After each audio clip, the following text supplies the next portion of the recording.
주옵소서. 구주 예수 그리스도 이름으로 기도드리옵나이다. 아멘. 우리 뇌에 각인된 기억은 우리의 삶에 영향을 지대하게 끼칩니다.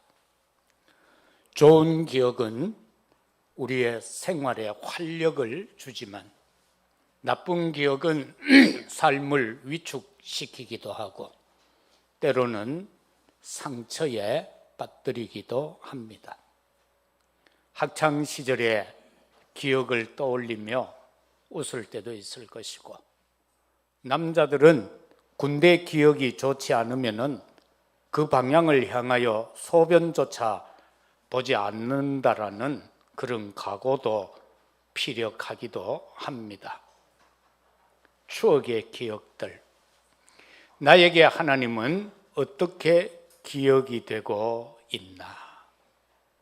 오늘 우리는 한번 생각해 봐야 되겠습니다. 이스라엘 백성들은 자녀에게 하나님의 구원의 역사를 계속 전달시키면서 각인시켰습니다.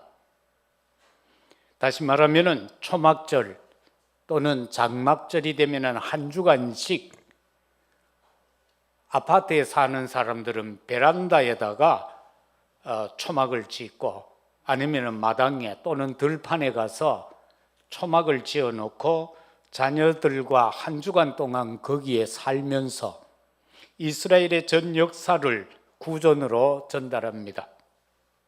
왜 우리가 노예로 갔던가? 그리고 430년 만에 어떻게 해서 출애굽을 하게 되어졌고, 그 광야에 나와서 이러저러한 삶 속에서 지진이 일어나고 땅이 버려져서 한 민족이 죽기도 하고, 거기에서 십계명을 받고, 배고파할 때는 만나와 메추라기로 먹여주시고, 목이 가랄 때는 반석에서 샘이 나게 해주셨단다. 그리고 홍해가 앞이 가로막힐 때는 그것을 열게 하셨고 뒤따라오던 애굽의 군사는 죽게 되어졌단다. 그리고 여리고가 가로막혔을 때에는 하나님이 전투 방식을 알려주시고 그대로 했더니만 여리고성을 정복했다. 안악산지도 이렇게 정복했다. 이 가나안에 왔더니만 일곱 조속 31왕이 또 기다리고 있었다. 그들과 싸웠다. 우리가 70년 포로 생활을 했는데 하나님은 이렇게 우리를 자유함을 귀환하게 해주셨고, 이런 여러 가지 일들, 그러면서 속국에서 해방되어진 그 하나하나를 자녀들에게 전달해 주었다라는 것입니다. 사단은 우리로 하여금 자꾸 착각하게 합니다. 그래서 실패하게 합니다. 갈등을 주어서 그 갈등을 통한 착각, 문제를 통한 착각, 이것을 일으켜서 우리로 하여금 실패의 늪으로 빠져들게 합니다. 하나님을 기억해야 하는데 하나님의 은혜를 후대에 우리는 전달해야 할 것입니다.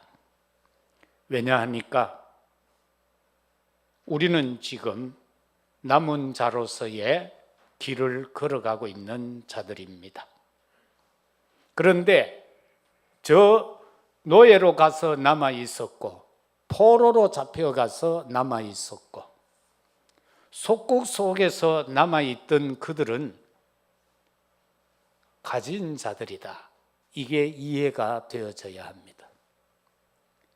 애굽에 430년 동안 있었지만은 그 가운데에는 가진 자가 있었다. 다시 말하면은 이유를 알고 있는 자들이 있었다. 그 중에 대표적인 인물이 바로 모세이었던 것입니다. 그런가 하면은 우리는 순례자의 길을 가는 자들입니다. 순례자의 길을 가는 자들을 가리켜서 우리는 누리는 자다. 무엇을 누리는 자들인가? 복음을 누리고 기도 응답을 누리고 미리 현장을 누린다. 다시 말하면은 그들은 지금 가나안 입성을 미리 보고 누리고 있는 자들이다라는 것입니다. 우리는 지금 정복자의 길을 걸어가고 있습니다. 물리적으로 무언가를 상대를 정복하는 것이 아니라 언약을 전달하는 전달자로서의 정복자인 것입니다.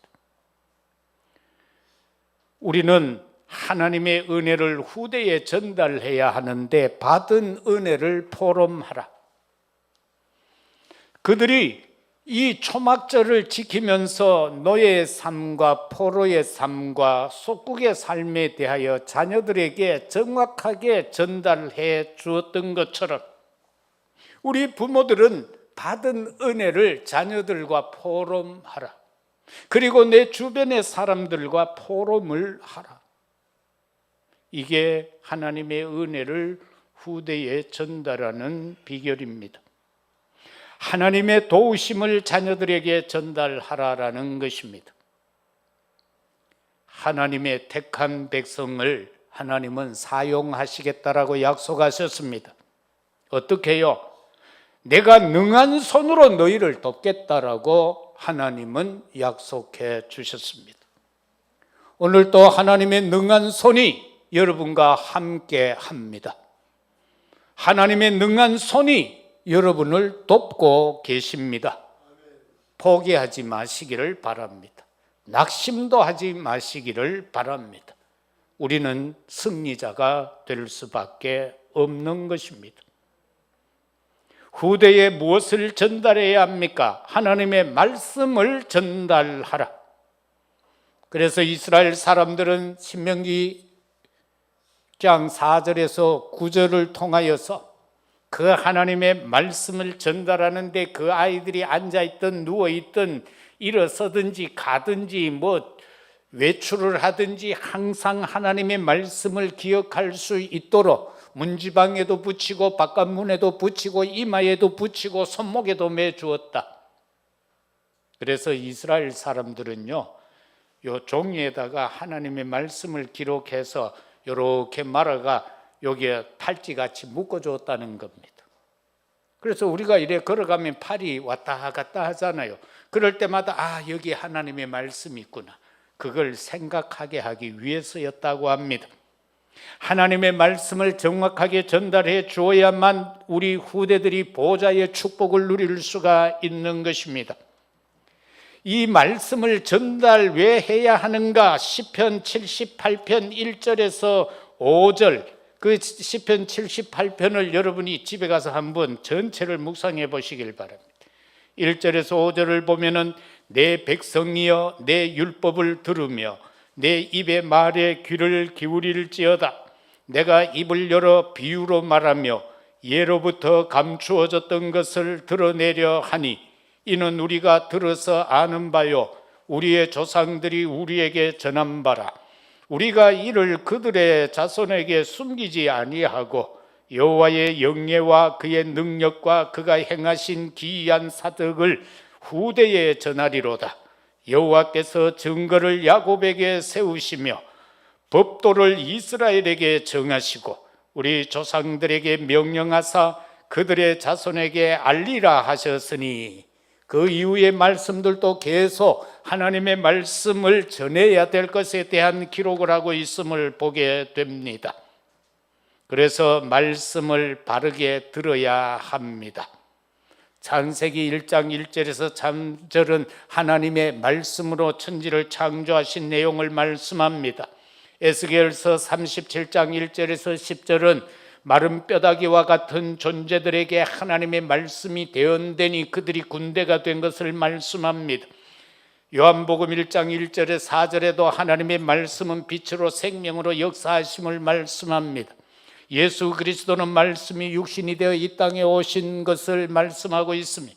히브리서 4장 12절은 하나님의 말씀은 양면 날선 어떤 검보다 더 예리해서 우리의 홍련, 심령, 골수까지 찔러 쪼개고 남음이 있는 치유의 역사가 말씀에서 나온다라고 기록하고 있습니다.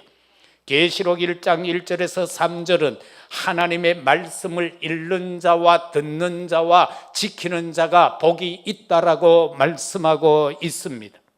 이건 무엇 때문에 읽고 듣고 지키는 자라고 했는가 하면은 옛날에는 오늘날과 같이 이 성경책이 다 없었어요. 그래서 두루마기를 가지고 한 사람이 읽으면은 전부 앉아서 그냥 듣는 거예요. 듣고 그걸 지키는 자가 복이 있다. 그래서 읽는 자도 복이 있고 듣는 자도 복이 있고 지키는 자도 복이 있다. 이게 바로 하나님의 말씀이다. 그렇기 때문에 복되게 하기 위해서, 우리 후대가 복되게 하기 위해서, 내 주변에 아직 하나님을 알지 못하는 자들이 복된 심령이 되게 하기 위해서는 하나님의 말씀을 그들에게 전달해 줘야 된다, 그 말씀인 것입니다. 그런가 하면은 믿음의 유산을 전달하라. 여호수아 4장 20절에 보면은 이스라엘 백성들이 요단강을 건너갔을 때에 12지파마다 돌 하나씩 취해서 길갈에 이르러 거기에다가 탑으로 쌓았습니다. 기념했는 겁니다. 우리가 하나님의 능력으로 이 요단을 건넜다라는 것을 말입니다. 믿음의 유산을 전달하기 위해서입니다. 사랑하는 성도 여러분들, 저와 여러분도요, 신앙생활 가운데 유품들이 있어야 합니다. 내 자녀에게 뭔가 줄 수 있는. 그래서 제가 오늘 책을 2권을 갖고 왔습니다. 이건 우리 어머님이 읽으시던 성경책이라. 그런데 앞부분은 좀 떨어져 가버리고 없고, 이 글씨는 전부 아래아로 기록된 성경책이요, 옛날 성경책. 그리고 이거는 우리 아버님이 설교하실 때 참고하시던 책인데, 이거 요즘 서재금에 가면 없어. 그런데 내가 이제 목회길로 접어드니까 날 주셔서, 형님 안 주고 날 주셔서 왜 내가 설교한다고. 별것 아닌 것 같지만 이게 부모가 어떤 신앙생활을 하고 했던가를 후대에게 전달하는 것이다. 그게 있어야 된다. 내가 옛날에 이런 사역을 했는데 이런 뭐가 있다라는 것, 그런 걸 남겨주어야 된다. 전에 복음 막 전할 때에 그 염주도요, 막 진짜 12발짜리 염주가 있더라고. 그런 거 갖고 있는 사람들도 있더라고. 왜 그걸 다 내버렸는지 모르겠어. 1m가 넘는 그 부적에 못 넣는다고 부적을 1m짜리가 넘는 거를 써가지고 침대 이불 밑에 깔아놓은 집도 있더라고. 그리고 이거 있잖아요, 귀신 섬기는 그가 무슨 단지? 성주단지? 그 안에 보면 뭐 300쪼가리 넣어놓고 뭐 별거 다 넣어놨더라고. 그런 걸 왜 내버렸을까? 그걸 놔뒀다가 하나씩 선물로 줬으면 좋았을 건데. 여러분, 이 믿음의 유산을 전달해 줄 수 있는 것들을 우리가 남겨야 되는 겁니다. 이스라엘 백성들이 요단을 건너고 나서 지파마다 돌 하나씩을 취해서 길갈에다가 탑을 세우면서 그것을 후대에게 전달했던 것처럼 말입니다. 두 번째는 하나님의 은혜를 기억해야 합니다. 3절에서 6절까지 그렇게 말씀하고 있습니다. 그들이 자기 칼로 땅을 얻어 차지함이 아니요 그들의 팔이 그들을 구원함도 아니라 오직 주의 오른손과 주의 팔과 주의 얼굴의 빛으로 하셨으니 주께서 그들을 기뻐하신 까닭이니라. 하나님이여, 주는 나의 왕이시니 야곱에게 구원을 베푸소서. 우리가 주를 의지하여 우리 대적을 누르고 우리를 치러 일어나는 자를 주의 이름으로 밟으리이다. 나는 내 활을 의지하지 아니할 것이라. 내 칼이 나를 구원하지 못하리로다. 내 힘으로는 할 수 있는 게 하나도 없습니다. 멸절 위기의 현실 속에서 믿음으로 넘어서게 된 것을 오늘 본서 9절에서 22절까지는 기록을 하고 있습니다. 사랑하는 성도 여러분, 정말 저와 여러분들에게 있어서 기도는 무엇입니까? 여러분, 우리 다 부족하잖아요. 우리가 부족하기 때문에 우리가 세계를 바꿀 수는 없습니다. 우리 가문 하나 바꾸는 것도 힘이 듭니다. 내 주위 바꾸는 것도 힘듭니다. 자식 하나 바꾸는 것도 힘들고 남편 바꾸고 아내 바꾸고 하는 거 힘듭니다. 세상 바꾸는 거 힘들죠. 할 수 없다라고 보면 됩니다. 그러나 우리는 그것을 바꾸기 위한 기도는 할 수 있습니다. 그게 기도다. 그 속에서 나는 할 수 없지만 성삼위 하나님은 시공간을 초월해서 역사하신다. 우리는 시공간 초월할 수 있는 존재가 아닙니다. 그러나 하나님은 시공간을 초월하신다. 나는 여기서 예배드리며 기도하지만은 그 기도의 대상자가 먼 곳에 있어도 아니면 저 해외에 있어도 성삼위 하나님의 능력은 시공간을 초월해서 역사하신다라는 사실입니다. 기도는 뭡니까? 하나님이 원하는 것을 하는 게 기도입니다. 그런데 우리는 자칫 잘못하면 내 소원을 아뢰요. 다시 말해서 쉽게 말하면 자꾸 돌라는 겁니다. 아버지 이것도 주시고 이것도 주시고 이것도 주시고, 어떻게 보면 그거는 기도가 아닙니다. 하나님이 원하는 것에 내가 쓰임받는 기도, 그게 분명히 있습니다. 하나님이 원하는데 거기에 내가 쓰임받는, 그 쓰임받기를 위해서 하는 게 기도다. 그것이 내 기도가 되어져야 되고 그 기도가 모두에게 전달이 되어져야 한다. 그게 하나님이 원하는 기도다라는 사실인 것입니다. 그래서 하나님의 은혜를 기억하기 위해서는 우리가 언약을 회복해야 됩니다. 하나님을 떠나서 사단을 아비로 삼고 가는 자들을 살리기 위해서 하나님께서는 창세기 3장 15절을 통하여 여자의 후손을 보내서 사단의 머리를 박살내고 우리를 구원하겠다라고 약속하셨습니다. 그게 언약입니다. 그런가 하면은 사단의 노예가 되어 있는 데서 해방받을 수 있는 방법은 오직 예수 그리스도 십자가 보혈의 능력밖에 없습니다.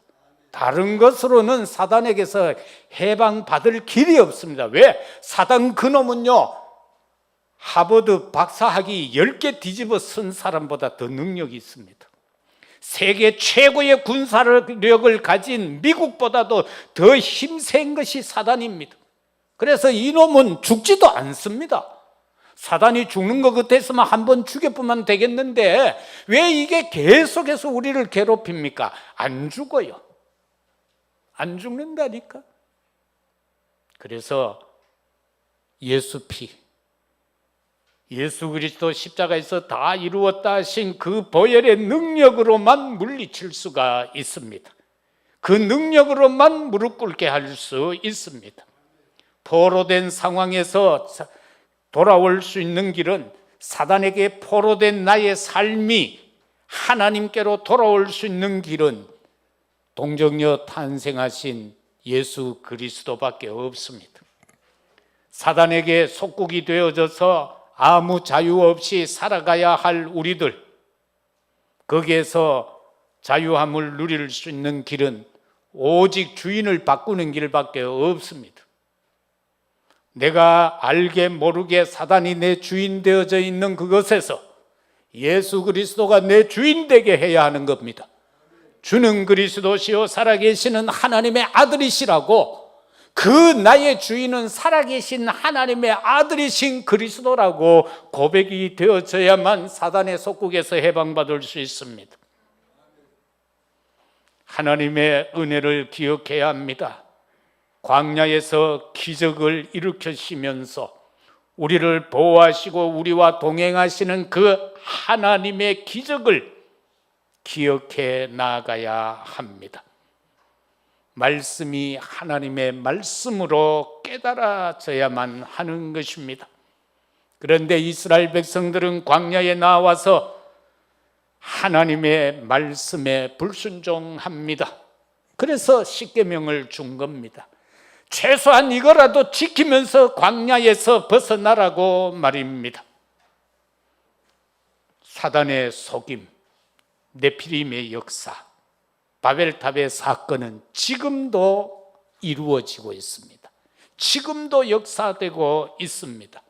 그런데 이것을 그 어느 과학자도 그 어느 학자도 말하지 않습니다. 오직 성경만 말하고 있습니다.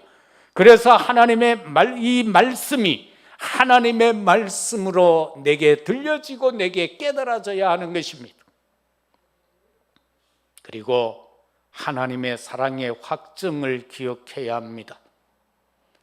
예수님을 이 땅에 보내서 십자가에 못 박아 피 흘려 죽게 하신 그것은 바로 하나님이 우리를 사랑하신다는 확증이라고 로마서 5장 8절은 말씀하고 있습니다. 하나님이 나를 사랑한다는 것, 이것 때문에 내가 어떠한 깨끗한 차림으로 예배하는 자도 하나님은 사랑하시고, 누추하게 입고 그 깨끗하게 화려하게 입은 자들을 바라보면서 마음에 상한 심령이 된 그 사람도 하나님이 사랑하시고, 죄를 짓지 않았다라고 생각하는 그 사람도 하나님은 사랑하시고, 드러난 죄로 인하여 하나님 앞에 눈물을 흘려 엎드리는 그 사람도 하나님은 사랑하시고, 많은 헌신과 물질로 하나님 앞에 드리며 신앙생활하는 그 사람도 하나님은 사랑하시고, 나는 죄인입니다 라고 하면서 성전 기둥 뒤에 숨어서 눈물 흘리며 엽전 두냥을 하나님 앞에 드리던 그 여인도 하나님은 사랑하신다. 그렇기 때문에 저와 여러분은 어떠해야 됩니까? 복음 가진 자는요, 빠른 판단을 하면 안 됩니다. 세상에는 직장에서 일 처리할 때에 빠르게 어떤 것을 의견을 내고 하면은 샤프하다, 야 너 멋지다, 그럴 수도 있습니다만은 복음 가진 사람은 빠른 판단하지 마라. 왜? 다 소중하기 때문이다. 하나님 앞에 소중하지 않는 건 없습니다. 다 소중합니다. 정말 보잘것없는 소자 하나를 실족게 하면은 네 목에다가 연자 맷돌을 메어서 깊은 바다에 빠뜨린다고 하지 않았습니까? 빠른 판단하지 마라. 그래서 복음은 급할 것 없다. 내 대에 안 되면 후대에 되는 거예요. 내가 못하면 다른 사람이 하죠. 그런데 그냥 탱자 아들 말로 쉬지는 마라. 핑계는 대지 말고 그저 최선만 다하라. 그러면은 그 다음 하나님의 계획이 있다. 그래서 빠른 판단하지 마라. 그 다음에는 틀린 자를 도와라. 인간 세상에는요, 집단 속에서, 단체 속에서 말입니다, 틀린 사람이 있으면 막 비난하잖아. 야 임마 니 왜 그랬노라고, 내 그럴 줄 알았더라고. 이렇게 틀린 사람이 있으면 도와주라. 왜? 고칠 수 있게. 그 사람도 고침 받아야 할 사람이라. 그래서 도와서 고치게 하라. 나쁜 사람은 용서해라. 우리는 전도자잖아요. 우리는 경찰이 아니고, 우리는 검찰이 아니고, 우리는 판사가 아니라. 그래서 나쁜 사람 용서해야 돼요. 그게 복음 가진 자가 할 일이다. 나와 맞지 않는 자는 이해해라. 왜? 그래야 살릴 수가 있다. 여러분, 내 마음에 100% 맞는 사람 어디 있습니까? 예? 혹시 여러분 마음에 100% 맞는 사람이 있습니까? 그 100% 맞는 사람이 있다 하면은 그 말하는 그 사람이 잘못이요. 그 사람이 뭔가 사고가 틀렸어. 세상에는요, 100% 맞을 수가 없어요. 왜? 사단이 관여하고 있기 때문에 100% 맞을 수가 없습니다. 그래서 맞지 않아도 이해해라. 수용하고 포용해라. 왜? 살려야 되기 때문에. 여러분, 문제가 와도 감사하는 우리들이 되십시다. 응답이 왔다라고 교만하지 말고 응답 왔을 때에 감사하는 우리들이 되십시다. 이게 복음 가진 자의 삶인 것입니다. 마지막으로 오직 구원은 하나님의 은혜입니다. 세상 것으로는 구원할 수 있는 게 아무것도 없습니다. 6절을 다시 보면은 나는 내 활을 의지하지 아니할 것이라. 내 칼이 나를 구원하지 못하리이다.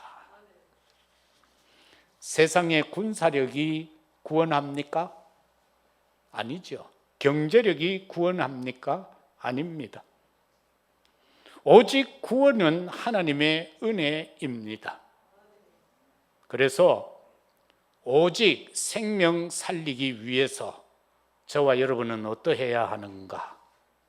이 구원은 하나님의 은혜인데 이걸 우리한테 맡겨주셨으니까 우리는 어떻게 해야 하는가? 사람은 존중하되 하나님께 집중해라. 사람 100% 믿지 말라는 겁니다. 뭐 그런 사람 있잖아요. 우리가 복음 전하면 내 이번 주부터 교회 갈게 해놓고 한 달째, 1년째 교회 안 온 사람들 많죠. 그럼 믿을 건 못 됩니다. 그죠? 그러니까 그렇다고 해가 낙심하면 됩니까? 아니잖아요. 사람은 존중해 주되 하나님께 집중해야 하는 겁니다. 그래서 인간의 말에 속지 말아야 합니다. 그런가 하면은 상대의 삶에도 속지 마세요. 저 목사를 하는 게 왜 저래? 그 매나 그 창세기 3장 안에 있는 인간이요. 당신은 장로이면서 왜 그래? 아니 창세기 3장, 6장, 11장에서 계속 속고 산다니까. 그래서 거기에 속으면 안 돼요. 기도해야 되죠. 하나님께 집중해야만 보좌의 축복을 누릴 수가 있습니다. 일에 묶이지 말고 하나님의 뜻을 잡으시기를 바랍니다. 우리가 자칫 잘못하면 막 일에 묶여버려요. 그러면서 일 열심히 해야지 하다 보면은 다른 거 다 놓쳐버려. 하나님의 뜻을 붙잡아야 시공간 초월의 응답을 받을 수가 있다. 그런가 하면은 본질을 놓치지 마라. 성도에게 있어서 본질은 뭐냐? 생명운동이다. 이거 말고는 없어요. 우리가 왜 살아요? 생명운동 위해서 사는 거예요. 전도해놓고 죽어야지요. 그 목사들끼리 모이면 그래요. 전도 못하면 알아도 많이 나라. 모슬렘들처럼. 모슬렘들은 막 그러고 있대. 그래서 정말 저와 여러분은요, 이거 붙잡아야 돼요. 그래서 237 응답 가지 않아도 되는 거, 여기까지 가면은 완벽해지는 겁니다. 우리가 안 갔는데도 나로 인하여 전도되는 거. 막 정장로님이 집에 있으면 막 전화기가 불이 나. 내 이런 문제 있으면 답이 뭐요? 그럼 막 거기에 내가 복음을 쫙 전해주면 그 예수님 나도 믿고 싶다. 만나자. 막 이런 일이 벌어진다 그 말이에요. 이런 일이 벌어지게 된다. 이게 본질상 생명운동을 안 놓치면 된다 그 말. 이렇게 될 때에 저와 여러분은 평안한 심령이 되어지는 것입니다. 감사와 기쁨이 없으면은요, 사람을 보면은 보기가 싫습니다. 막 미운 사람들 있죠. 그런데 막 그 사람만 떠올리면 막 신경질 나는 사람 혹시 없습니까? 내하고 별 상관도 없는데 막 사람 생각하면 막 신경질 나. 그 사람 생각하면 괜히 막 분노가 일어나. 그게 지금 사단한테 속는 거예요. 그 사단한테 속고 있다는 거예요. 그러면서 막 내 마음에서 막 싸움이 일어나는 거예요. 그래서 하나님은요, 정말 구원은 하나님의 은혜인데 그분은 어떻게 역사하고 계시는가? 디모데전서 6장 15절에 보면은 왕 대신 하나님, 오늘 본문에도 왕 대신 하나님으로 나타나고 있죠. 시편 44편 4절에서 보면 구원의 하나님으로, 바로 이 왕 대신 하나님은 사단을 꺾으신 하나님으로 말씀하고 있습니다. 요한복음 10장 11절에 보면은 선한 목자 되신 그리스도, 선한 목자래요. 이 선한 목자는요, 도둑놈이 아니라고 했어요. 그거 보면은 쭉 설명을 하고 있죠. 주인은 문으로 들어오고 도둑놈은 담을 넘어온다. 사꾼은 막 양을 이용해 먹어. 그런데 선한 목자는 양을 위해서 목숨을 바친다.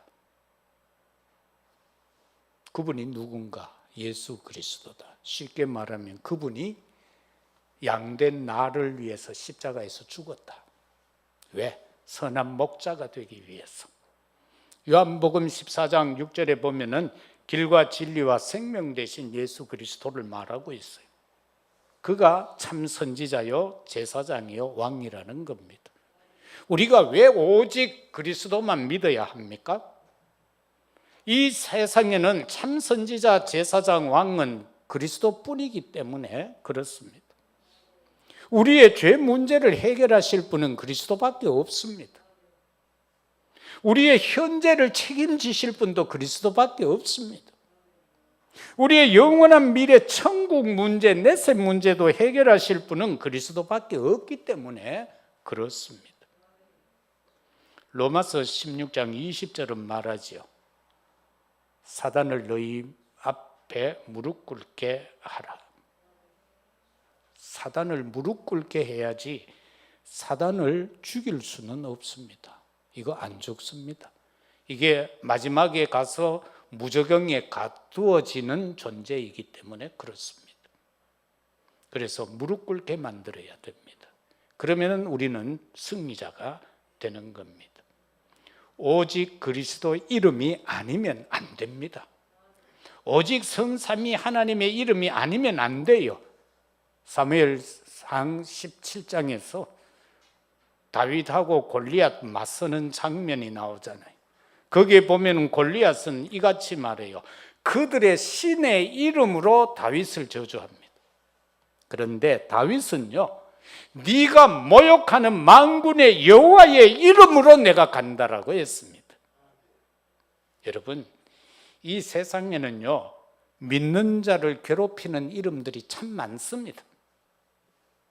직장이라는 이름이 있을 것이고요, 권력이라는 이름이 있을 것이고, 경제라는 이름이 있을 겁니다. 이게 믿는 자들을 얼마나 괴롭히는지 모릅니다. 제가 그랬잖아요. 주일 성수만 지킬 수 있었으면 저는 계속해서 그 직장에 다녔을 수도 있습니다. 그런데 처음 약속하고 틀리게 주일 성수를 못하게 되어져서 제가 고민하며 산에 올라가서 한 주간 기도하고 신학으로 방향을 틀었거든요. 그런 게 우리에게 온다 말입니다. 내 친구들은 지금 보니까 전부 그래도 뭐 섬유 회사 운영하고 있더라고.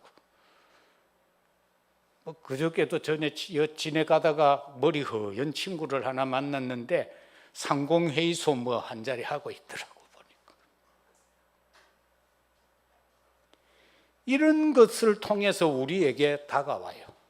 그리고 우리를 넘어뜨리려고 해요. 그러나 저와 여러분은요, 여호와의 이름, 오직 그 이름 예수 그리스도, 오직 성령, 그 이름으로 나아가야 승리한다라는 사실인 것입니다. 말씀 맺겠습니다. 성삼위 하나님의 이름에 감사하는 우리들이 되시기를 주의 이름으로 축복합니다. 이 한 주간도 신앙생활 속에서 좋은 기억만 남기를 바랍니다. 성도 관계 속에서 좋은 기억, 여러분의 사역 속에서 아름다운 기억들이 남아지기를 바랍니다. 정말 하나님을 기억하는 한 주간이 되시기를 바랍니다. 그러면서 모든 것에서 살리는 선택을 하시기를 바랍니다. 교회 살리는 응답의 선택, 후대 살리는 선택, 목회자 살리는 응답의 선택. 목회자는 딴 거 할 거 없어요. 말씀과 기도에 전무할 수 있도록만 하면 되는 겁니다. 그게 목회자 살리는 겁니다. 목회자가 막 딴 것에 막 신경 쓰고 딴 것 때문에 말씀하고 기도 놓쳐버리면 같이 죽는 거예요. 다시 말하면 도매금으로 죽어버려요.